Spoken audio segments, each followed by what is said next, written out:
Hello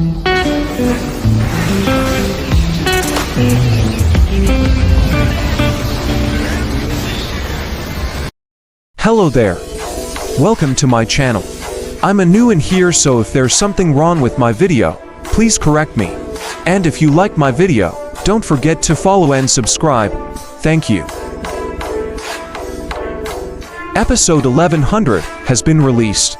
The story continues where the origins of Egghead are established. And there is a figure shown there. If you see the X-shaped scar on his beard, it is almost certain that he is X-Drake. Sword agent disguised as a member of Toby Rappo. I want to discuss this man on another occasion.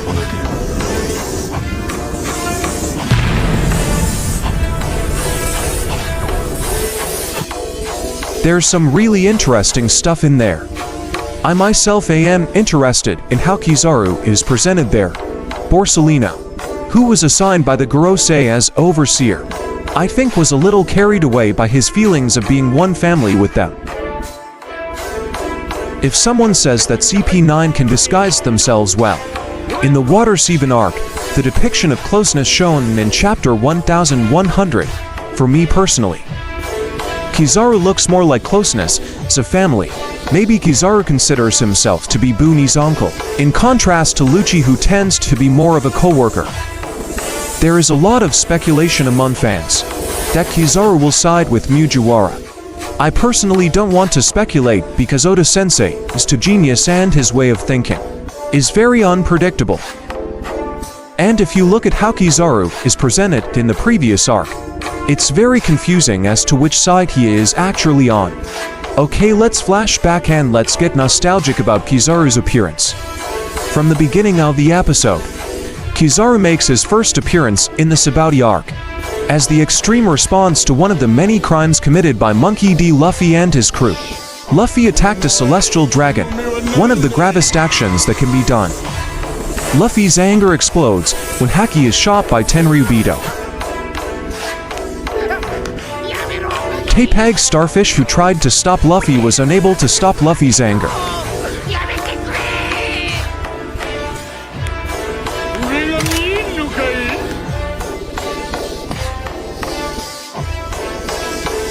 Even Trafalgar Law and Eustace Kid couldn't believe what Luffy would do.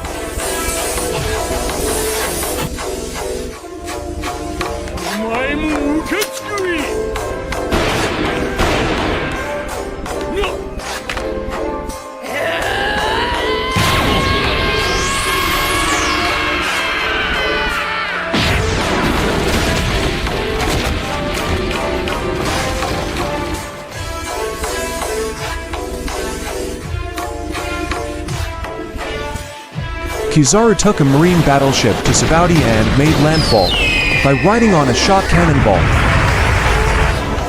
His tall body shown when he tries to contact Sentomaru.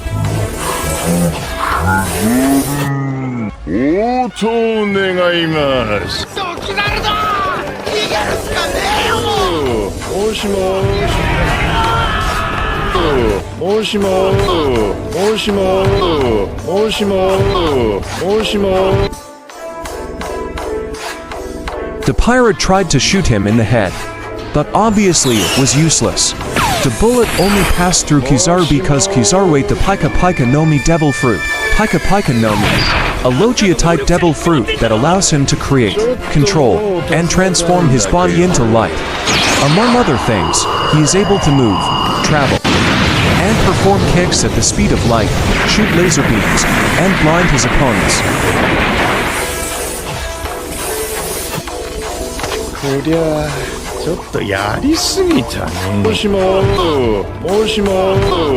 After creating an explosion that toppled an entire Yorukuman mangrove, Kizaru then confronted Basil Hawkins, one of the supernova.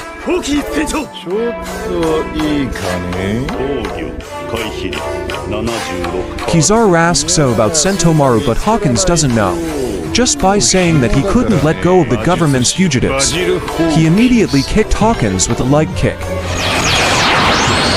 He's so crazy, dude.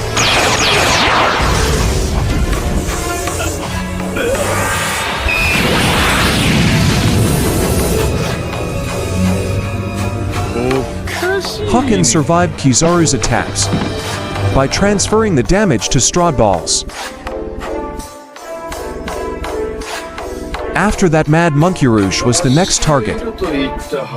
When Yarouge was left standing around after battle with Pacifista, Kizaru came up to him and kicked him at light speed, sending him crashing through several buildings. Hawkins started getting serious by using the power of the Wera Nomi devil fruit to turn into a giant straw man.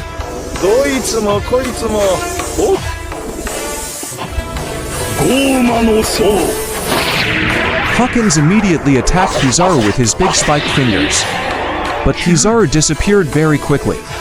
Suddenly Kizaru appeared and shot a laser beam into Hawkins' eyes, which made Hawkins unable to see.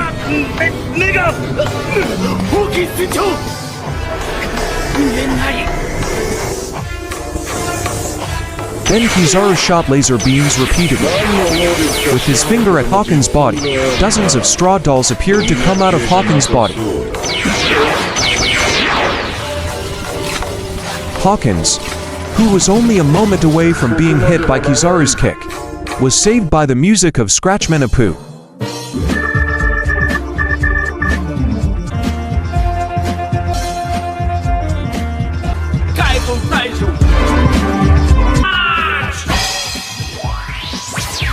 Scratchman Apu from a faraway rooftop played Tatakali music that cut off Kizaru's arm and made his body explode.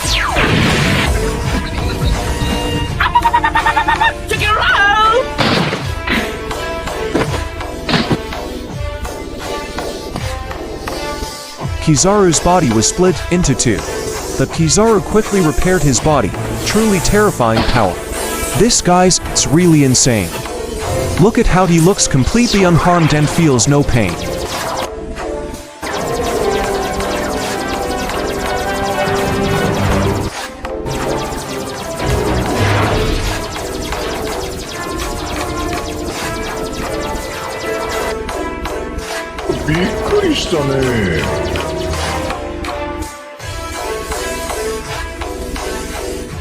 As Scratchman Apu jumps from roof to roof, Kizaru quickly approaches him by using Yata no Kagami to reflect himself through a mirror, and then kicks the supernova into a building, destroying it. X-Drake, who saw from afar, did not escape Kizaru's attack. Kizaru, as fast as light, kicked X-Drake in the face.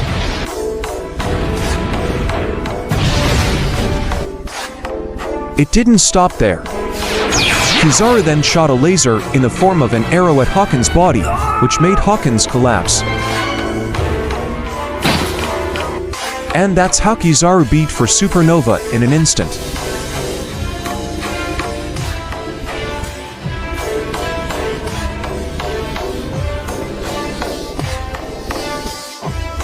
Finally, Kizaru arrived at Grove 12, where Mijiwara is located.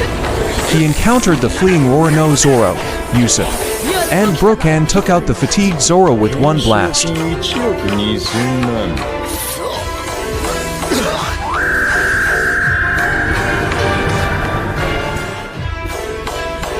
Yusuf and Brook tried to save Zoro by attacking Kizaru, but without mastery of Haki, the attack on Kizaru was just in vain.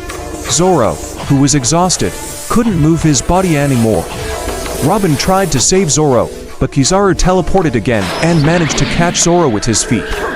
When there was no hope of helping Zoro, when Kizaru's kick almost hit Zoro, suddenly his kick was blocked by Silver's Rayla.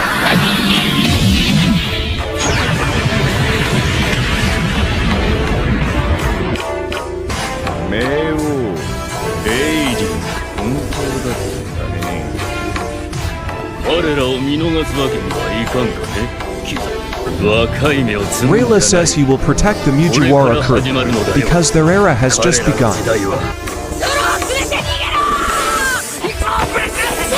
Kizaru got insulted when the Mujiwara pirates used Rayla's arrival to run away. He tried reflecting himself toward them, but Rayla stopped him with a sword.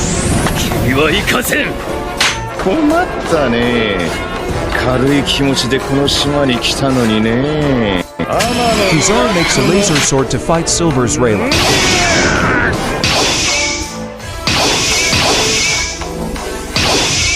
Sentomaru said that it was really Rayla, because he could match Kizaru's strength, showing that Kizaru's strength was comparable to the strength of the number 2 person.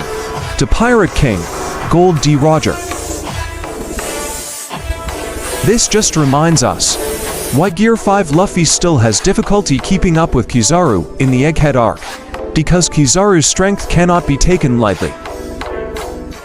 海軍大将一人止めといてまだ欲張られちゃわしの達成がない。 In the middle of the fight, Humor suddenly whispered something to Rayla.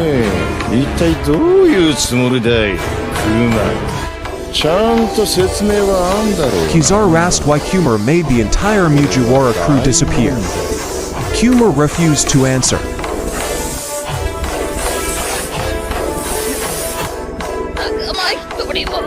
The defeat of the Mugiwara crew concludes the Sabaody arc, and also concludes the first appearance of an admiral named Borsalino, known as Kizaru.